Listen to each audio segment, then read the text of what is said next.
Brittany Lewis. I'm a professional graphic designer and illustrator, and Sundays is the day that we stream Paint With Me Live. So welcome to this week's episode of Paint With Me Live. Sundays is also the day that I work on my dream project, the Cosmic Gateways Tarot, and of course we are picking back up. So we've been a little bit off schedule here lately. Hey TN lady, I'm so happy to see you. Go ahead.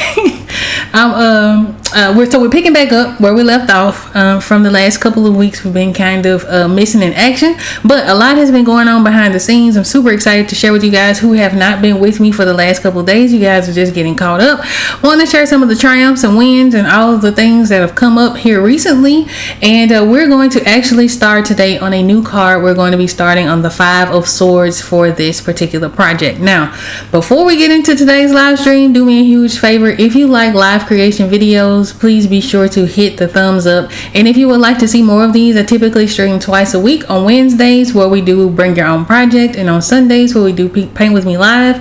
Be sure to hit the subscribe button. I have a goal of reaching 1,000 subscribers. Just a goal. I would love to get there. We're at about 8, 10, 8, 11, something like that now, so I'm really excited about that. Happy to have you guys here, for those of you who are new or for those of you who have been with me for a minute. I really appreciate you guys for stopping by. Whether you're watching this live or the replay, I really appreciate you guys for watching and giving me your time. So again, today we're going to be picking up with the Five of Swords. But before I do that, I want to show you guys what we've completed with the Five of Wands. Now, I'm probably going to leave this up just in case we have some more people drop in, so you guys can see where we are at with this particular illustration. And then we'll go to our Five of Swords and we'll begin work, or continue, because I've already started the process, but I have quite a bit of work to do before I even begin to think about adding color. So we're going to work through that today. So this is the Five of Swords for the Cosmic Gateways, not Five of Swords, the Five of Wands for the Cosmic Gateways Tarot. So we've been working on this since, I would say, the beginning of the year, where we doubled it up and did the Five of Wands as well as the Five of Cups. Finished the Five of Cups a little while ago. I just completed the Five of Wands, I think two or 3 days or so ago, and so I'm really excited and happy with the way that this turned out. So I'm going to go back to my development sheet just to kind of show you guys where it began and sort of where we've landed on this particular card. Now, as with all sets of cards, I plan these or all sort of as with all the cards, I plan them in sets of 4, right? So for this project, there are going to be 78 illustrations. One of the things that I found that helps me out a whole lot is to plan these in batches of 4. If I can go ahead and sketch them all at the same time and then just pick them up and color them, that's ideal. But typically, before I even get to that, the one thing that I do is plan out each card, figure out the meanings behind the cards, figure out the stories that I want to tell behind the cards, and then I will do thumbnails. From the thumbnails, I will go on and start to sketch, and then we'll go through the process of rendering out these cards. So this particular card started off as a ball of knots, a ball of string, and I had it represented as a knot, and I was feeling super excited about that idea. I was like, oh my goodness, that's great. I was like, ain't nobody did this. Right? I was like, this is a wonderful way to explore the meaning of the Five of Wands, which really deals a lot with debating conflict. There are 5 people typically fighting each other, but it's not in a deadly competition. This is just sort of a sparring match, if you will. So it's sort of an exploration of 5 different ideas, and there are those egos clashing. So that is what the Five of Wands represents. Now I was like, okay, that would be cool to do a knot specifically for the closeness that I was wanting to illustrate this. So I did the 3 of Swords for this project as a hand holding a heart, and it was very zoomed in. So to give us some visual sort of differentiation between the different cards, I was like, it would be great to do a zoomed in like knot with all of the cords, different colors, all of this, right? So fast forward a couple days from discovering this wonderful, brilliant idea, I ended up talking to my husband about another deck that I really enjoyed by Yoshi Tani, and I have her book. So I think I don't recall what the name of the deck is, but it's the blue deck. It used to be called the Fairy Tale Tarot, and for whatever reason that just kind of sticks in my mind, even though it has a whole other name, right? So I was flipping through the book and just so happened to land on what I believe was her Ace of Wands. I believe it was her Ace of Wands, and it was a knot. Almost exactly the way that I wanted to depict it, only slight variations. So it's like, okay, goodness. So this artist has a motif that I myself want to illustrate in this deck. I am very openly a fan of Yoshi Tani, so I had the debate with myself as to whether to proceed with the illustration, knowing that another artist had already done it in the same sort of vein, in the same even though her chords were all the same color, but it was the same picture, right? It was the same picture for a tarot deck. So it's like, okay, should I go ahead and keep it just because I came to the idea, I think, independently, right? It could have been that I saw this some time ago and just was influenced by it. I don't know. There's no real way for me to know for sure. I could do that, or I could come up with another idea. I had debate for a couple of days, and I was like, well, I'm just going to come up with another idea, or at least explore another idea. And then if I'm not able to come up with something else, then we'll go back and sort of figure out a way to make this not mine, right? So that's where we started with our Five of Wands. And again, it sort of ended up being what I feel like is a representation of diaspora wars, right? And it goes hand in hand with the meaning of this card. So we have five men representing the African diaspora on all corners of the globe, I feel. I have representations of East Africa and West Africa, representations of America and the Caribbean and South America and wherever else in the world. And they're pulling against each other. Now, I used a reference from Pexels, which was sort of a tug of war between these five children. I think it was maybe 5 or 6 children. They were pulling against each other. So I used that as the foundation of this illustration, and of course made it my own, as you want to do when you're using references. A lot of times, especially if you're doing commercial work, you want to make the reference your own. There's no harm in using references or anything like that, but you want to try to avoid one-to-one copies, right? So I'm real happy with the way that this came out. I'm really excited about it. I have it checked out, so I have a checklist behind my desk, or sort of that I look at often, and it is pretty much a spreadsheet of all of the cards. I have it broken down into illustrations, so it's a check for illustrations, what part of the tarot it is, so whether or not it is a major arcana card or a minor arcana card. I have it organized by suits, and then I have checkoffs for whether or not I've written the guidebook entry as well as the companion book entry. So for the most part, most of them are just illustration based. Some of them I have the guidebook entries done. None of them I have the companion book entries done. So that is quite a bit of work we got to do later on. But I was super happy to be able to check this off. This is card number 44. So we have 34 more cards to go. Seems like a long way to go, but I'm just really happy to be over the halfway point so that we can continue to move forward on this particular project. So for those of you who are new here, hey, Draw Sketchbook, look at you. Go ahead, girl. For those of you who are new here, again, this project is one that I started in 2019, and I'll repeat this for y'all to be watching this all the time. You're gonna hear me repeat this a whole lot, right? But this is a project that I started in 2019, so we are on the fives now. When I began this, I was working primarily in the major arcana cards, so that would be your sun, your moons, all of that.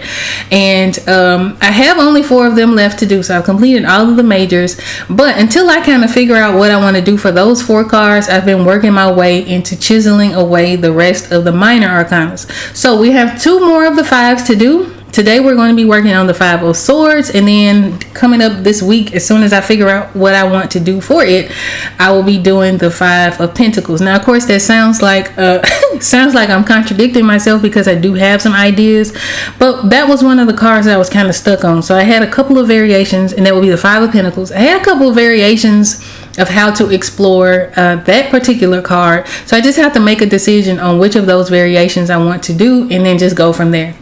So we're going to be working on the 5 of Swords. Now, in this development sheet, I did do a thumbnail, and I actually came across a posing website that poses like 3D models, and I was able to pose a scene that I really liked. So I started drawing on that. Now, where we are with this particular sketch, we just have the baseline poses of our characters, and it follows very much that thumbnail idea that I came up with at the very beginning of developing these cards. What I would like to do from here is I actually want to go ahead and start to add information. So I have 4 figures in this particular illustration. I have to figure out a way to put in 5 swords, right? So I know that she's going to be holding 2. I have an idea of having 1 in the foreground, sort of where the border is represented. So right in the foreground, I kind of want to have 1 sticking out of the foremost body, if you will, and then I kind of want to put 1 in the background.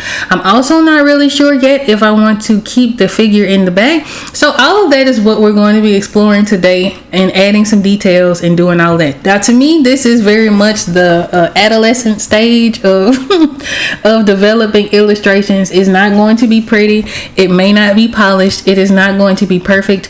I am just going to lay in the information so I can come back and tighten it up later, and then we'll get to our colors.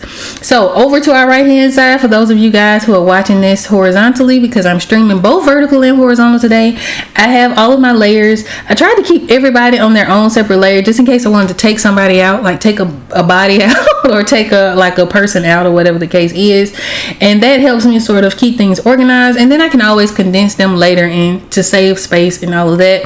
Now when it comes to this particular card, we're dealing again with conflict. So the fives all deal with conflict in some way, right? So in this case, I wanted to lean into a Kali-esque figure, specifically this illustration. And I have not done this yet. I have to figure out, I know that the artist's last name is Varma, but I have to figure out who the painter of this image is so that I can give credit and tell you guys about this artist.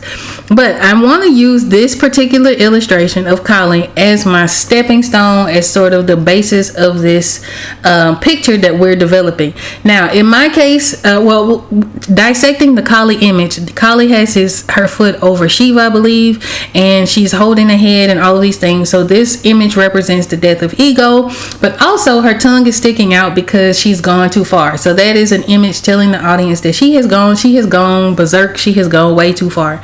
In my image, I don't want her to feel like she's gone too far, because the meaning of this card is someone who wants to win at all costs. So I want to lean into that. I want to lean into also the feminine rage, right? So you see that in deities such as Kali, as well as Sekhmet, and there are a few others, Hecate, who else?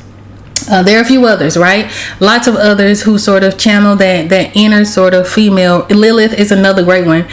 Channel that female rage, and so that's sort of where I want to go in terms of motif, as in how I would like for this warrior to show up.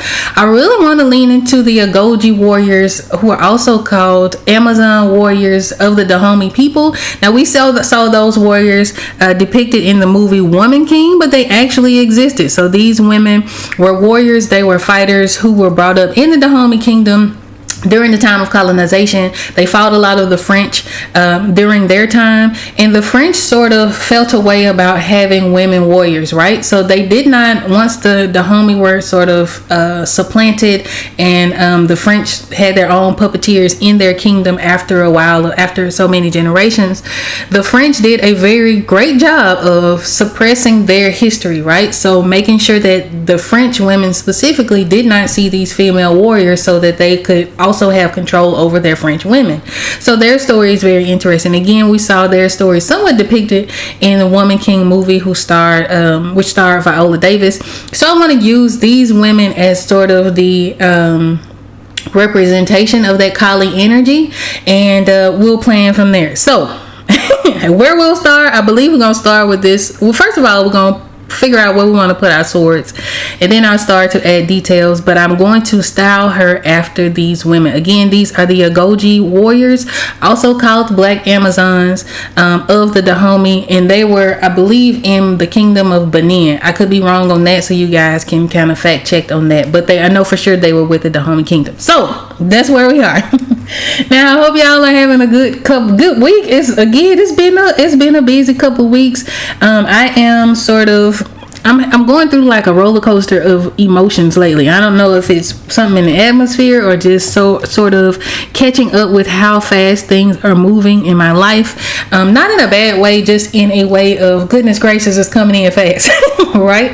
Especially having so many years of sort of like respite and lots of ebbs, right? In the ebbs of flow, lots of ebbs, lots of sort of tower moments, and which really was forcing me to rest, I'm feeling. And I think I felt that while I was kind of going through those moments, I felt like, okay, this is very uncomfortable. However, maybe this is a time for me to rest, because when it picks up, it's going to pick up, and it has picked up.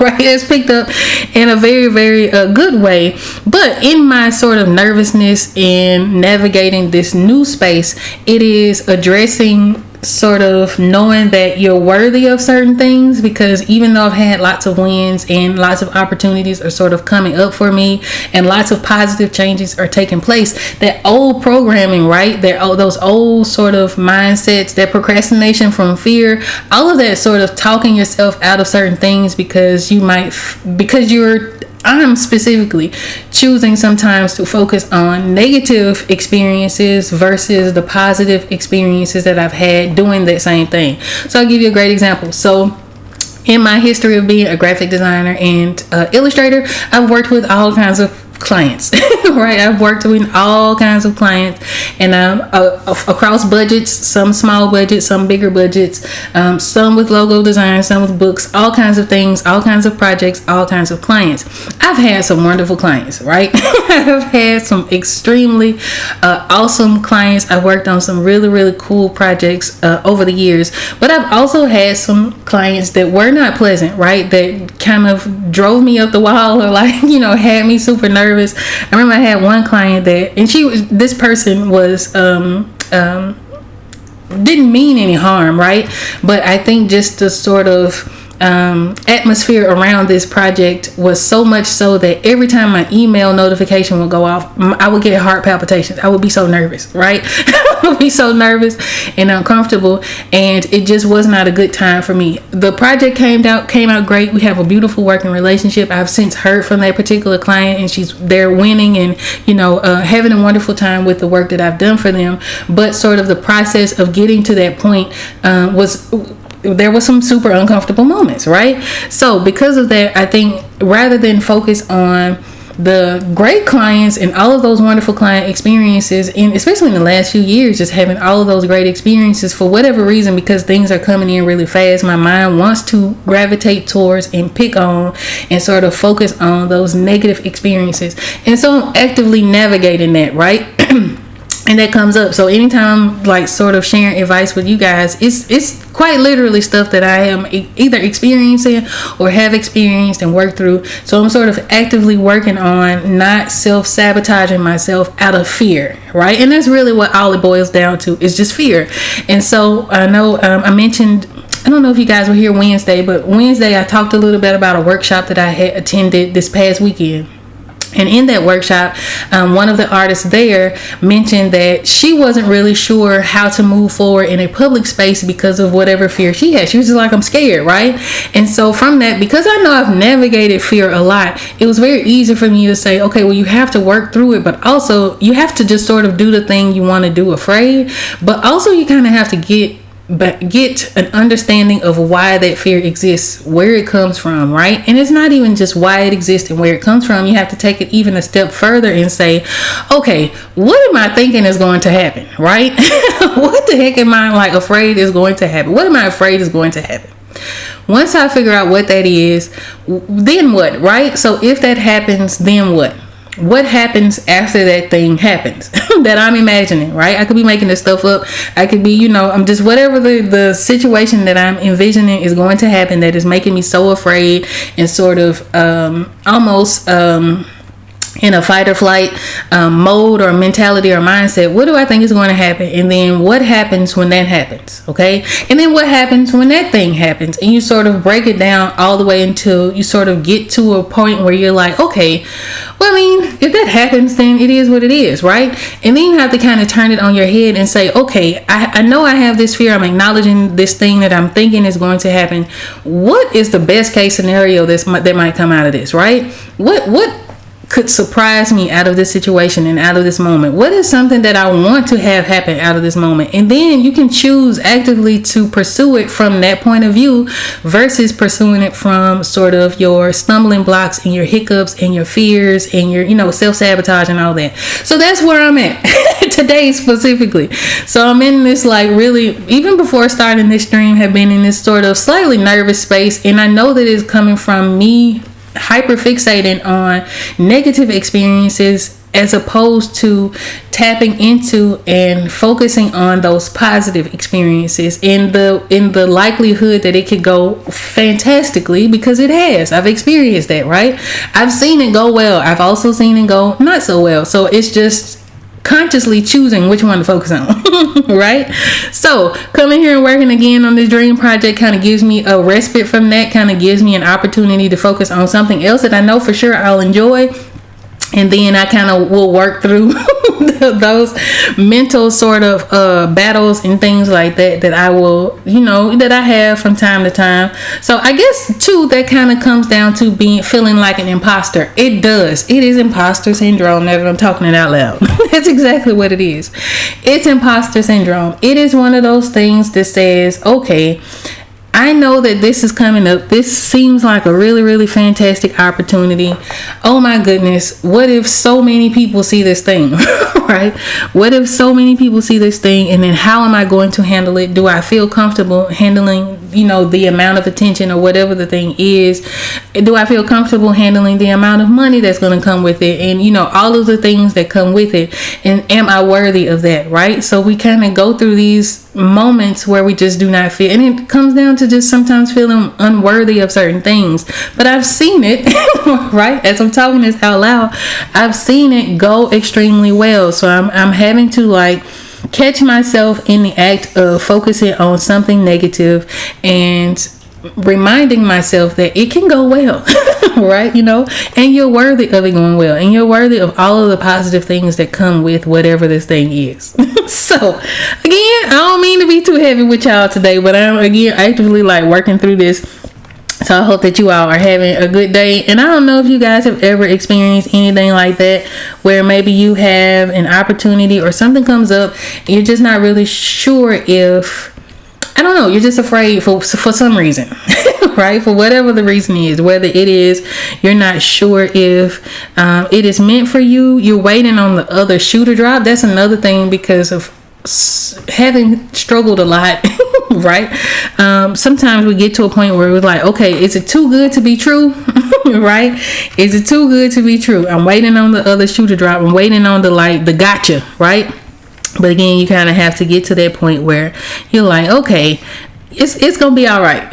Right? Just relax, Britt. And that's what I'm having to tell myself. Just relax. All right. So what I am doing right now is I'm sort of putting in where I think I want these swords to go. I know for sure I want to have her have 2 in her hand. I want her to have 2 swords, and then I'm thinking of having one stick out of this man here as he's reaching up, and then I want to have one to the side, and I'm thinking of having one in the background. I'm not so certain yet. Again, when I'm at this stage of an illustration, I'm not super worried about it being perfect. I can always move these things around. That is why I keep them on separate layers. Right? So I am very much pro have things on separate layers until you feel confident about it. Then you can go ahead and change it as you see fit, and move things around. But I'm just indicating where these swords are gonna go with lines. I just drew in this line. I'm not really sure if I like the angle. I think the size is too big for where it is, so we want to push this space back some. We do want our sword to be slightly smaller. So I'm going to have this next to this man in the background. Now, when I set up my illustration files for this particular project, I have lines in place that let me know where my border is going to be. I have lines in place that also let me know where my bleed is. So anytime you're illustrating or designing, even if you're doing design work, whenever you're illustrating or designing for print, you always want to have a bleed in place. So I don't know if you guys can see it. I'll zoom in here on this white background. There are 3 lines, right? 2 of them are close together along the edge, and then there's one on the inner part of the illustration. So the 2 that are toward the edge, that is my bleed, right? So in print, it's generally 1/8 of an inch. In this case, because we're printing, probably be printing overseas, it is going to be 3 millimeters, I believe, of a centimeter or of a meter. I don't know how that works, but it's going to be 3 millimeters from the edge of the thing. So anything that falls within this space, I can kind of anticipate being cut off. It also helps that when they cut these cards to size, if I have information there, let's say for instance something is miscut, which does happen, that'll allow me to have information all the way to the edge of the print no matter where they cut this, right? So a bleed is very important. Also, when we're designing our illustrations, we want to make sure that we don't put information too close to the bleed. So for instance, our character who's laying down, part of his head kind of falls within the bleed, and he might also get kind of cut off just because of how close he is. So I can choose to make him smaller, right, so that I can kind of pull him away from the edge, or just not worry about it at all, because what I want to emphasize is her standing on him, and also her holding the 2 swords and having the other 3 swords just sort of around. So that is just things that we have to kind of keep in mind if we're illustrating for print. Now, if you're not illustrating or designing for print, you really don't have to worry about that when it comes to like your digital media. So things that are meant for online, meant for the internet, your website, video, all of that, you don't really have to worry too much about it. But when we're thinking about print, we have to think about how it actually comes together physically. So I always illustrate with the bleed. Even when I'm doing portraits, sometimes I'll do digital portraits, and they're just most likely going to have it the digital file. Not very often do they have them printed. Sometimes they do, sometimes they don't. Lately, when I do commissions, I do offer it as a printed image, right? But when I'm doing that, I want to make sure I keep in mind the bleed, because when I send it off to my printer to do the canvas prints, I want to make sure that they have enough information to mirror the size if necessary, just to make sure that we have enough image, right? So that it all comes out very professional, very good, very high quality, and all of that. So yeah, we're just doing that and being mindful of where I have my lines set up so that we can move forward. Now, in terms of swords, right, I want to take in consideration these historical images. So this looks like a machete. I'm almost certain it is not. I'm sure it has some kind of official name.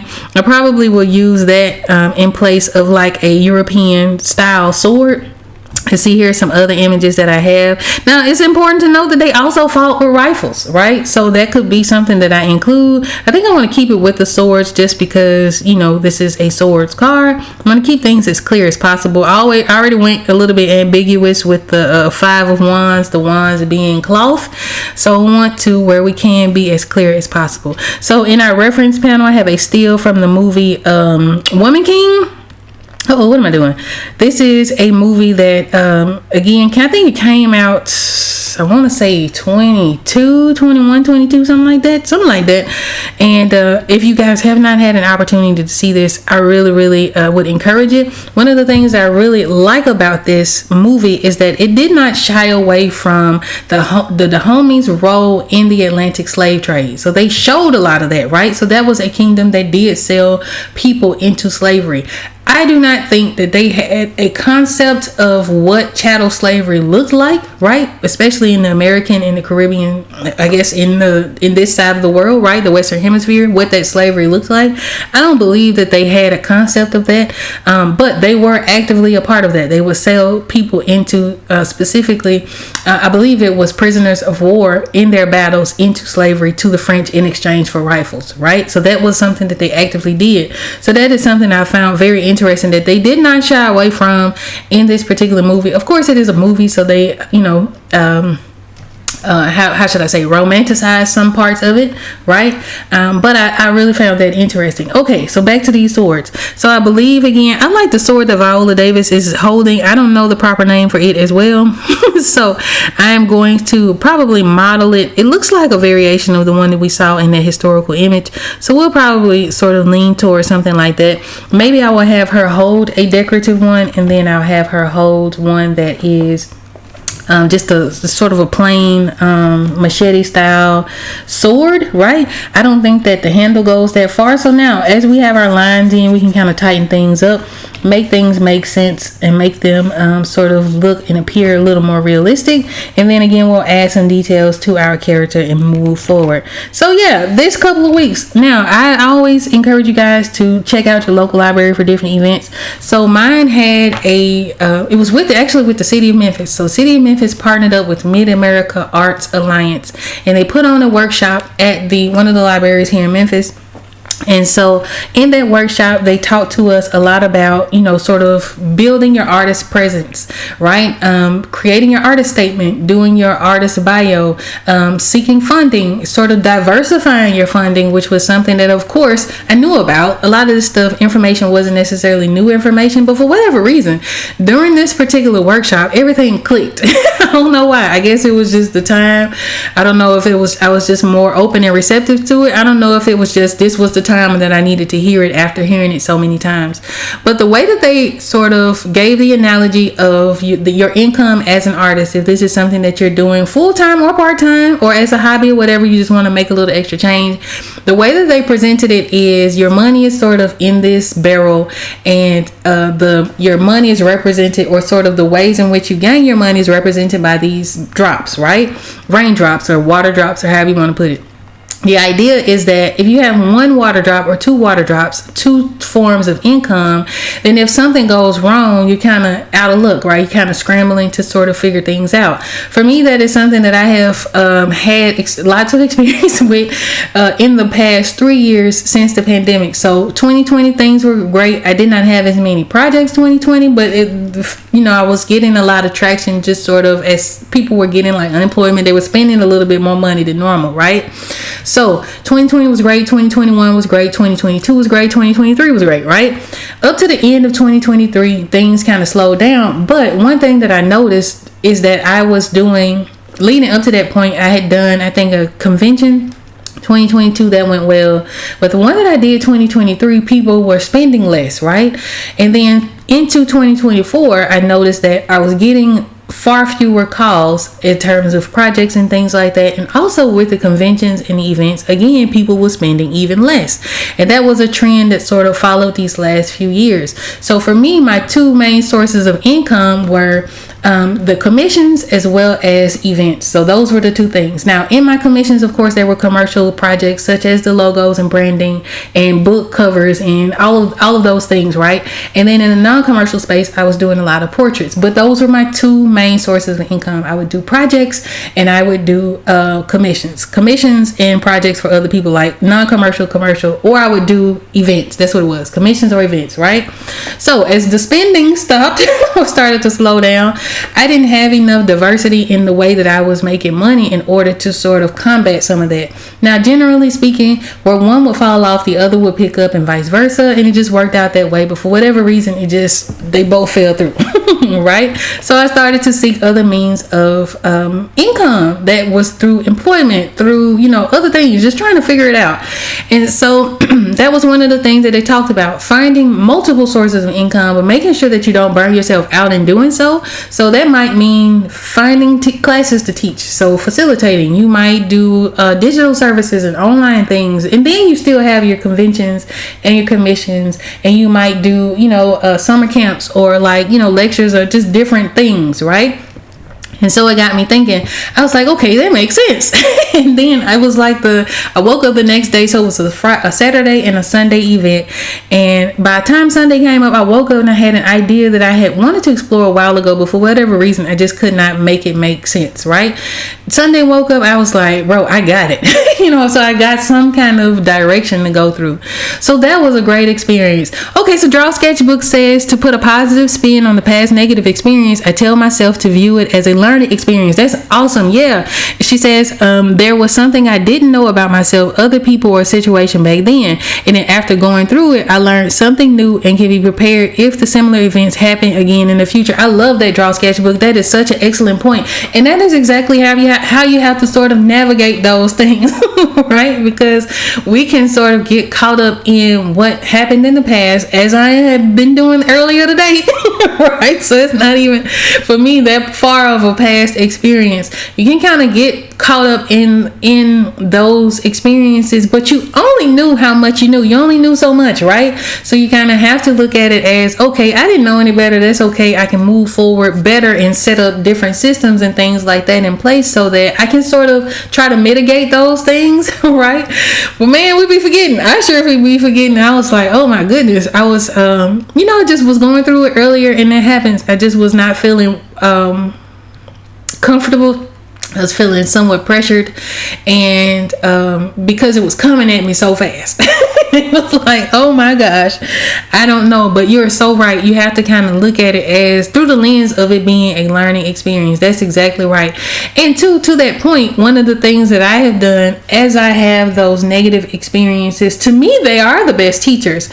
What it does for me is it actually helps me tighten up my business, because what those situations point out is where you're sort of needing to adjust things and where you need to sort of make changes and improvements. So, great example. Early on in my sort of freelance career, I didn't really know, I didn't have a direction, right? So I knew I had the skill of doing graphic design. I had previously worked in signage. So most of what I had done was dealing with hotel signage or advertisement signage in general.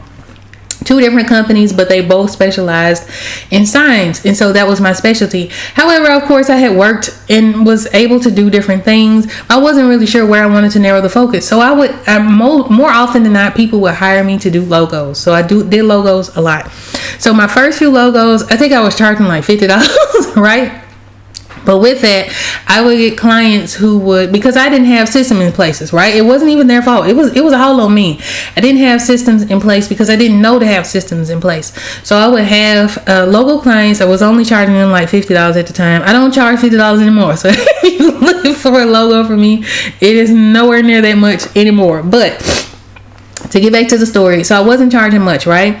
I also didn't have a cap on revisions. So we would go through a design process. I also wasn't sketching and like it was a lot of things I wasn't doing. So I would go through the process of designing the whole thing, rendering out the whole thing. And I think it was 2 separate occasions where I would render it out and they would come back and be like, oh, well, you know what? I don't really like that. You know what I mean? I don't like the colors, or I don't like the way that her hand is looking. If it's a figure, or I don't like this, I don't like that. And so I would say, okay, well, I'm going to go ahead and design another one. And I would go through the entire process without having their approval on certain things. And then I would present it again and we would go through it again. So I don't like this, and this. And then it was like, okay, well, what do you like? But I didn't even know to ask that, right? So there's certain things I just didn't know to do. So from those experiences, I knew that I sketch before I do any kind of drawing, right? So before we even get to the rendering, let me have my client approve the sketch. So that was one of the changes that came from having the negative experience. Okay, don't worry about it. You approve this and let me know if you like it before I go on to the next step, right? And what I found also is that once I get to that sketching phase, it is way easier for me to change. Like when we're doing this, like we're working on with this car, it is way easier for me to change details here in this stage than it would be for me once I get to, let's say we're looking at the 5 of Wands and we have it all rendered out. It's much more difficult for me to change certain things because it's already done, right? So I have all my clients approved sketches, right? From that point forward. Then it was like, okay, these revisions, now we're at the revisions where I know at one time I didn't have no cap on the revisions.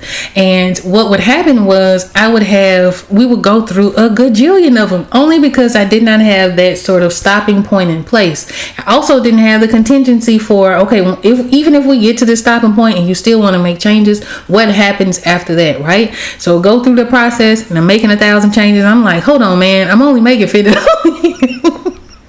You know what I mean? I'm only making $50 now. You're working me too hard for this $50. So we'll be like, okay, all right. No, first of all, let me raise the rate, right? So I raised it incrementally until I was comfortable with it. So it went from like 50 to like 125 to 250, and now it's up. I think my lowest logo package is like $750, and then it goes up from there, right? And even then, I'm probably undercharging, but that's where I'm comfortable. But leading up to that point, I had to sort of go through all of those negative experiences. Then it was like, hold on, man, we can't do this. Like, you know, so you make those changes and then you're firm and much more confident once you go through that. I don't know why in the world I was tripping earlier, but it was like, okay, I'm remembering $50 logos, and I ain't done that in over a decade. You know what I'm saying? I'm like, man, I had this client that went through this, and I had this client that, ignoring the fact that I had all of these wonderful experiences since then, right? Because I had gone through those lessons and because I was able to implement those changes. So that was something that came up in that workshop that I had gone to, where it was like, okay, sure that is something that you're experiencing. You have experienced this fear, and it couldn't be based on a very legitimate and valid reason. You could have experienced something that will make you afraid that it's going to happen again. That happens, right? But when it comes to moving through that fear, you have to do whatever the thing is that you're afraid to do scared. You just have to do it scared, right? And also, I think it's important to notice when you're afraid and notice when you're talking yourself out of it. You have to kind of decide, okay, is this discernment? Is something telling me not to because, I don't know, something higher is saying, hey man, just hold on for a second?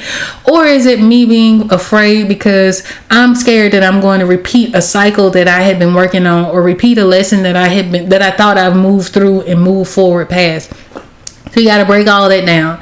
And then once you get to that point, it's like, okay, all right, man, I'm scared, but this is why. But let me look on the flip side of that. What is the best thing that can come from it? And you have to remind yourself, dude, you've already gone through all of these lessons, right? You've already put the steps in place. You're a professional. You've done this before. This is not new. You know what I mean?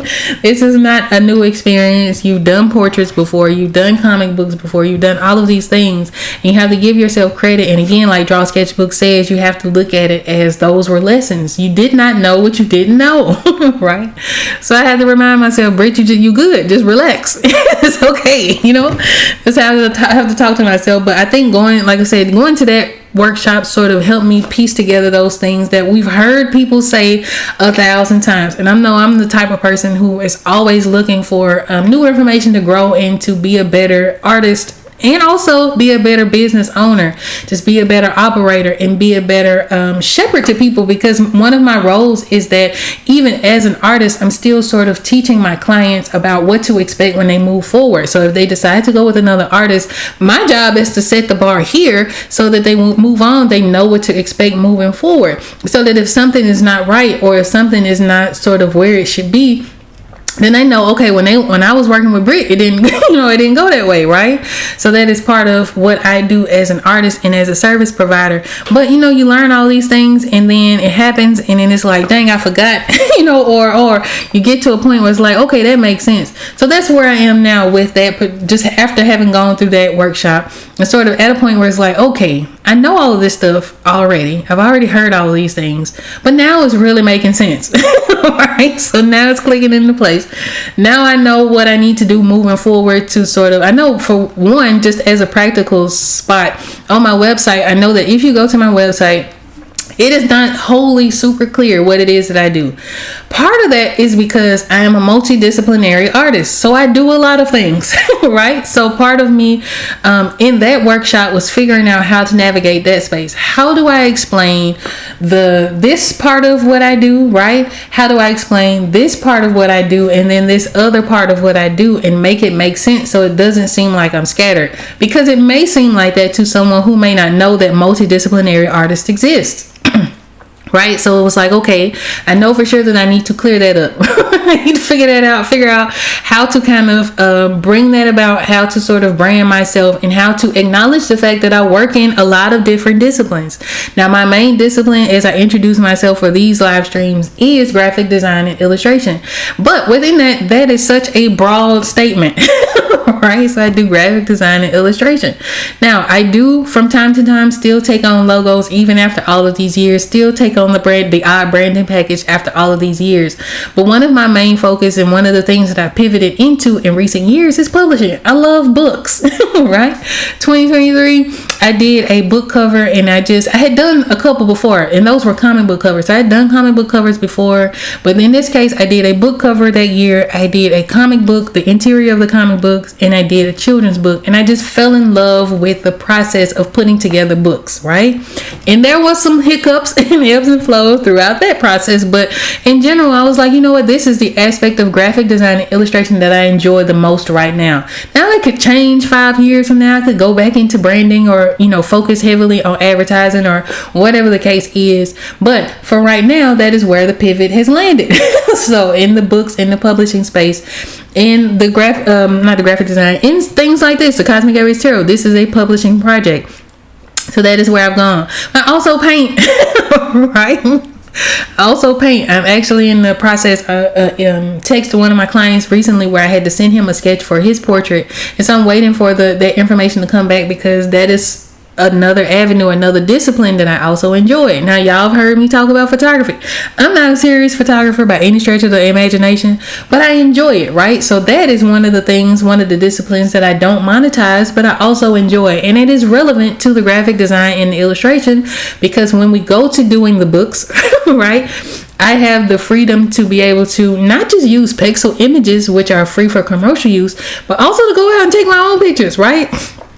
If I work on a cookbook, for example, I can go and meet with the chef, and we can photograph their dishes so that we can include them in their cookbook. So one of the ideas that I had gotten recently after that workshop, that Sunday right before the next class, was to create templates, because I know that there are lots of indie authors who may not be able to afford the super custom covers, right, or the super custom interiors. And so my idea was, okay, maybe to make that accessible for the people who may not be able to afford the super customized service, maybe I should create templates, right? So I've been sort of navigating that and learning more about the legalities of that, which is very, very, very interesting. Because anytime you create an illustration, so for instance, this illustration that we're working on, the whole body of work, the Cosmic Gateways Tarot, just from the fact of making it, I own the copyrights. Of course, it'll be copywritten through the actual legal means, but you own the copyrights of whatever it is that you create. But when I'm designing a book cover that is photographic, right? So instead of having an illustrated cover, maybe it has a photographic cover, and I'm using an image that someone else took, right, through a Pexels, which is generally where I find a lot of my royalty-free images. They still have copyrights of their image, right? So you have to, in the template space, if I am licensing a template to someone, I also have to be aware of the rights of the person who owns the original material that I used to put this template together. So there's all kinds of things that go along with that. So yeah, that's where I am now, just sort of in the pivot, man. But I don't know why in the world I was tripping earlier. Again, sometimes we get in those spaces where you just don't feel worthy just because it's new, right? Or you feel afraid because it's new, or you're feeling afraid because you're afraid that you're going to repeat the same thing.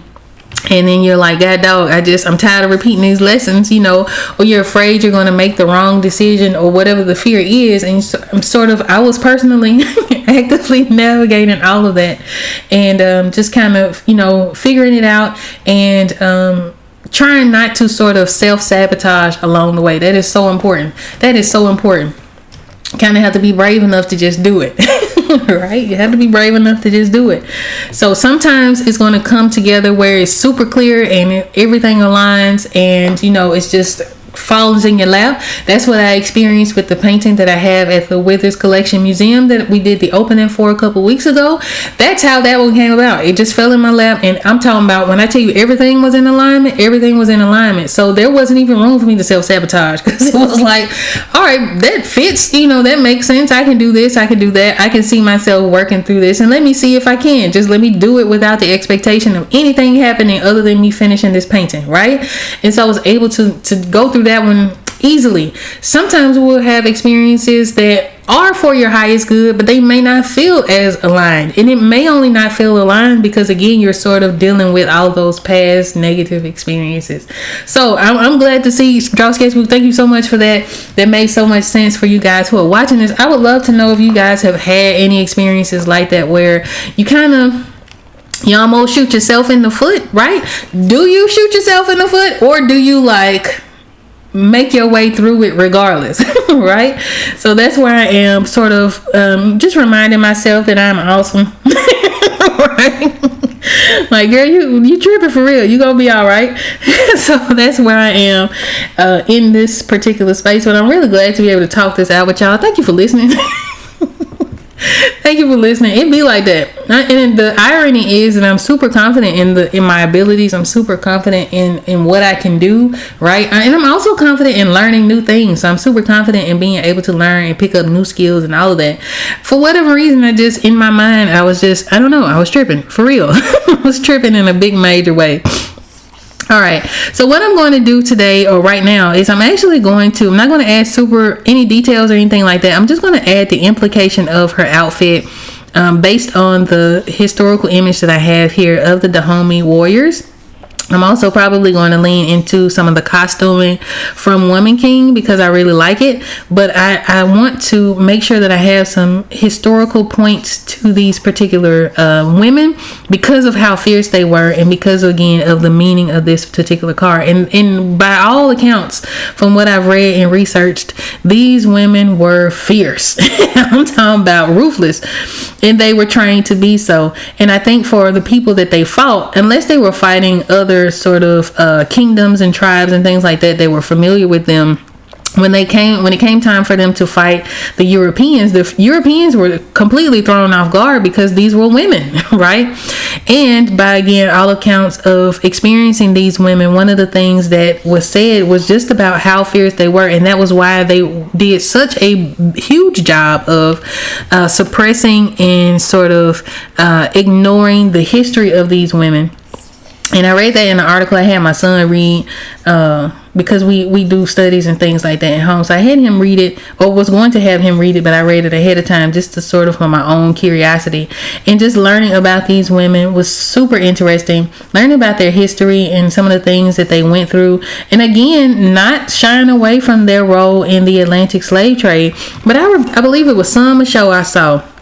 Some show broke down that sort of argument. One of the arguments that you'll hear a lot of people say is, well, Africans sold Africans into slavery. I think that their idea of slavery was definitely different from what was experienced and perpetrated here in the Western Hemisphere, because the idea of chattel slavery is wholly an American situation, right? The way that slaves or enslaved people were treated and regarded and bred and all of those things, that wasn't something that they did in these kingdoms and in these tribes. So, not to excuse the fact that they were selling slaves, because absolutely they shouldn't have, but that was what they did. I don't think that they knew exactly what that meant, right, for the people that they were selling into these situations. I honestly do not believe that they knew just how brutal it was. And if from then they had done it, that would be a whole nother situation. That's totally speculation. But I definitely want to highlight these particular women warriors in this, again, because they embody that Kali energy, that segment energy from ancient Egypt, that sort of fierce women warrior, that all that rage, you know what I mean? That ruthlessness. I want to channel that into this card, because this card is a card of winning at all costs. This card is the Five of Swords. Swords deal with the mind, right? Swords deal with the ego. Swords deal with your thoughts. So this person does not care how she wins, right? And unlike the Kali image that we are drawing upon, she does not feel like she has gone too far. If anything, she might feel like she has not gone far enough, and she might turn around and take that man down that's back there holding his severed arm and all of this. So this one is a little bit more violent, I would say, than some of the other cards that I have created for this deck. But I don't know, it's kind of fun. Not to say the violence is fun, nothing like that, but it's kind of fun just to sort of switch places and kind of give the power to this warrior, as opposed to her being at the mercy of someone or something else. Having her take control of her faculties and take control of her situation and win at all costs, right? So that is the meaning of this card. So again, I'm just going to put in some indications of information. I'm not really looking to get super duper detailed, right? Just adding enough so that I can come back to it and, again, polish it up a little bit later, and then we'll add details to it much later. So I want to point to, I like the costuming again of Viola Davis in this movie.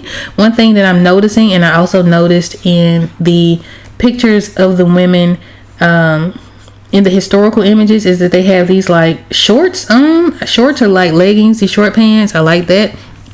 I like the fact that, of course, she is holding a shorter blade, so we'll add that in as we sort of add details to this. And again, I'm not reaching for perfection when it comes to this. I just kind of want to add information, and then I can tighten it up. I can make it perfect later, right?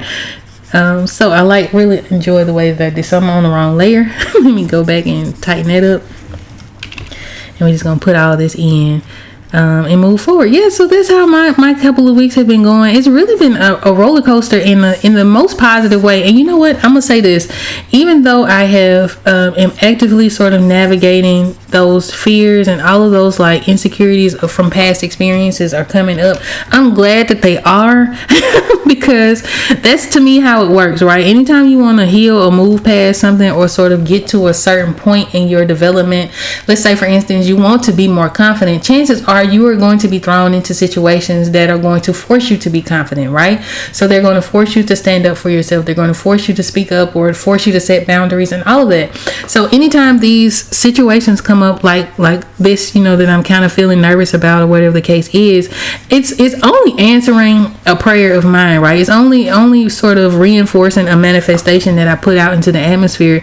It is just making sure that I am ready for it, making sure that I can see that I might be sabotaging myself, and then I can just move forward from there. Just like, okay, this is what it is, this is what I'm experiencing, this is how I'm going to navigate this space, this is what I need to do to adjust the way that I think about it, and then just go through there. So I do have a video, I believe I have two. I have one that talks about imposter syndrome, and that was from 2023. And because I don't put a whole lot of standalone videos up, that one's going to be super easy to find, just in case you guys are interested in watching that video. In that video, I was at the tail end of a design conference in Nashville, and in that conference I was feeling like I did not belong. Something had happened at that conference. I was there for the Graphic Artists Guild, and I was supposed to be, or actually I did interview. So it was like the street style interviews, you know how you had a person in there asking the person a question, and then you know you cut it real short so you're only seeing sort of the answers. So I was sent to do that. I was sent to do those interviews, and the person who ran that conference, I don't know if she was aware that I was supposed to be there or not. I have no idea. But I was representing one of their sponsors. So the Graphic Artists Guild sponsored, or was one of the sponsors for that event. They knew that I was coming. I had a badge that said who I was. I had a badge that said who I was with, both my company as well as the Graphic Artists Guild. I was super respectful in the interviewing of people, because for one, I was scared to do that. You know what I'm saying?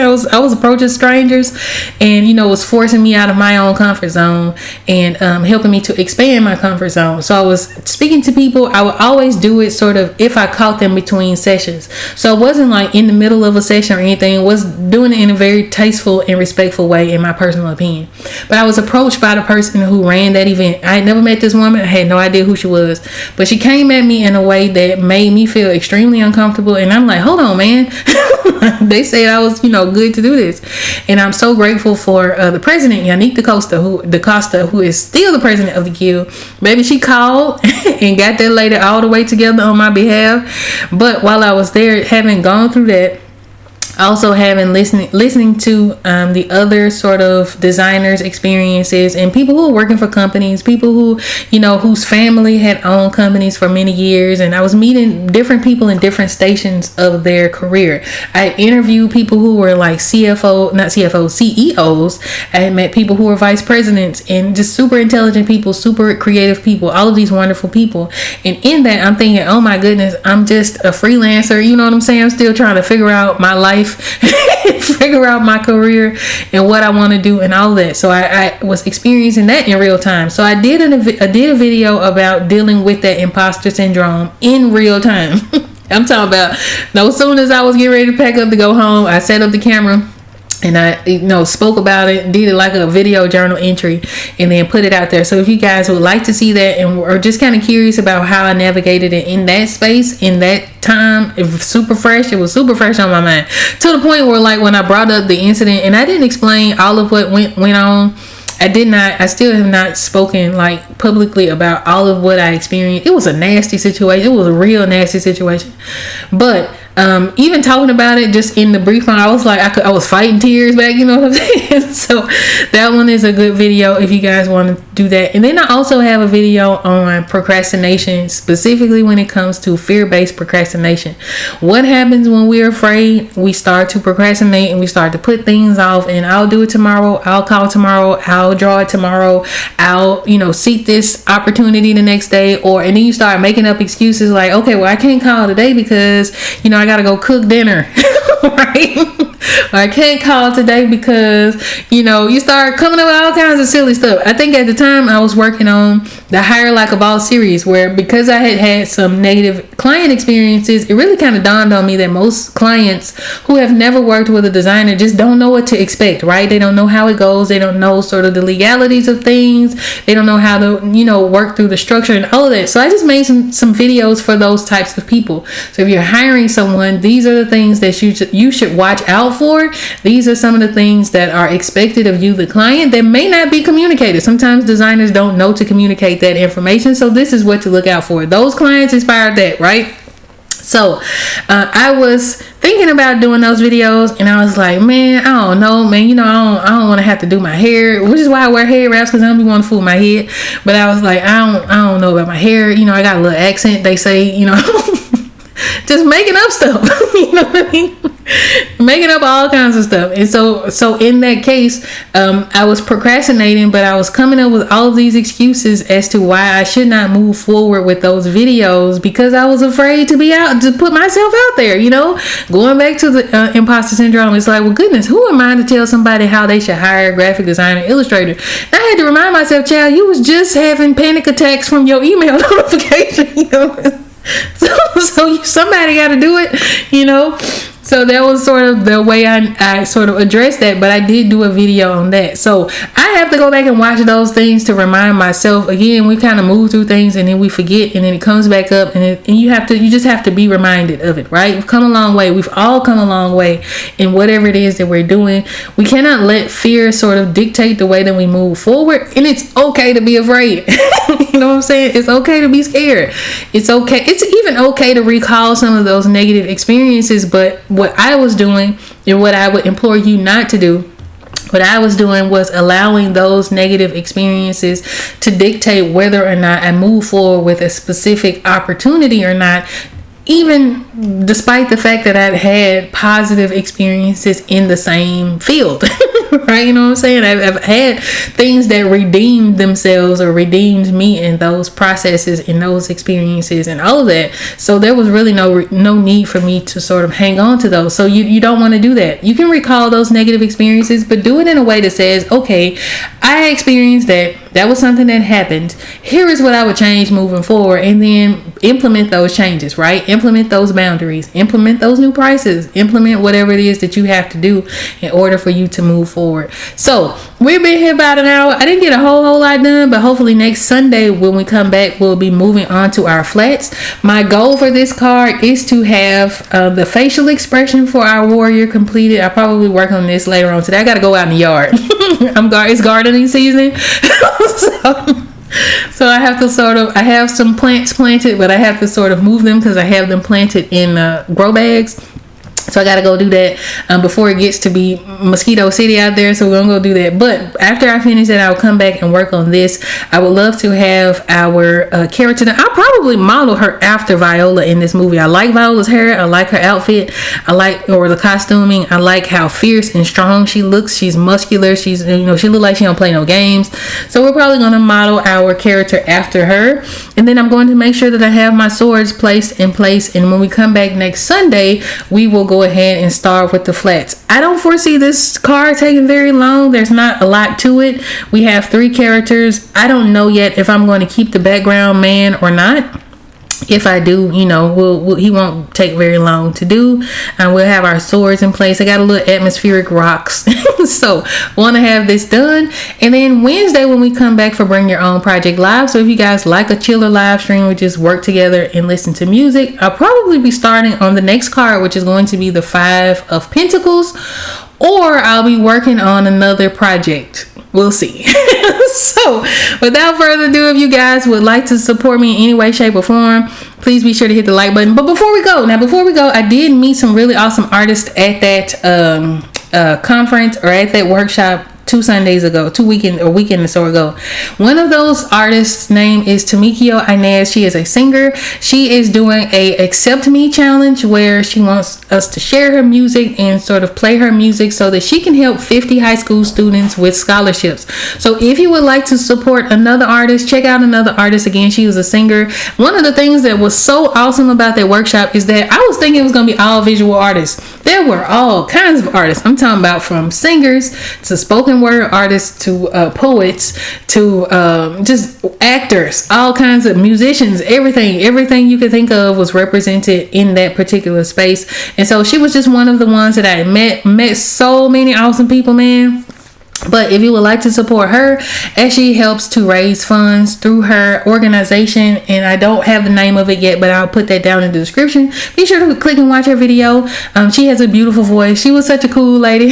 She was so cool. So many people that were just really, really awesome. But if you would like to support another artist, that link will be the first link down in the description. And then below that will be all the links for how you guys can keep in contact with me, how you can support my shop, buying things out of my shop. Or if you have a project you want to shoot the breeze with me, you can send me an email. I love to hear from you guys. Love to know how you're doing in your careers and in your life. If you would like to, if you have a project that you think I'll be great fit for, there'll be ways for you to contact me there as well. So I won't hold y'all too long. I think this therapy session has been great. All right. Thank you. Thank y'all for being here with me. Whether you're watching this live or the replay, I really appreciate you guys for being here and taking the time with me. And also, I hope you guys have a happy, creative, and prosperous week. And I hope to see you guys on Wednesday. So without further ado, peace.